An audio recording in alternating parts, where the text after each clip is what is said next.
Who is at risk? The pimp searches for children in all kinds of neighborhoods. The average age at which children enter trafficking is 12 to 14. 100,000 to 300,000 children are estimated to be at risk of being trafficked. This number is way low based on the secrecy of the crime itself. The children who are neglected or come from poor backgrounds are not the only ones at risk, but kids from good homes and good neighborhoods are also at risk of being abducted and trafficked. How are the children taken? The way a pimp takes his children is somewhat consistent. He usually seeks out the children and tries to find what they do and what they like. He then preys on the innocents and tricks them into believing in him. When a certain trust is established, he convinces the kid to run away with him, whisking the child into a life of commercial sex. There are two main tricks the pimps use. For a boy, it is simply just posing as a new friend to be trusted.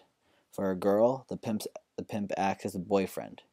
The boyfriend ploy works so well because the pimp, who is much older than the kid, makes the child think they care for them, taking advantage of their need to be loved, then tricks them into saying, "Run away with me," leading to a life of commercial sex.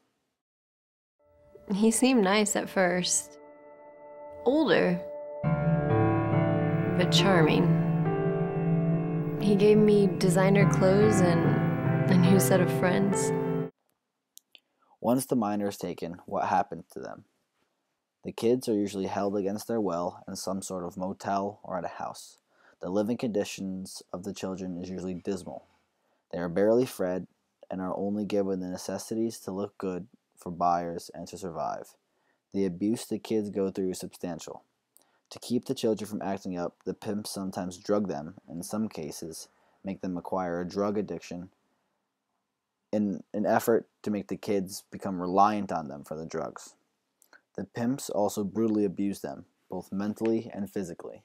He definitely just beat us, like he'll probably stump you out, like stump you, like when you're on the ground, physically stump you. Yeah. He'll probably hit you with a belt, physically slap you, punch you. He would beat me with broomsticks, candles. He would burn me with candles. He would take metal hangers and beat me with them and poke me with them, belts, anything that he can get his hands on, he would beat me with.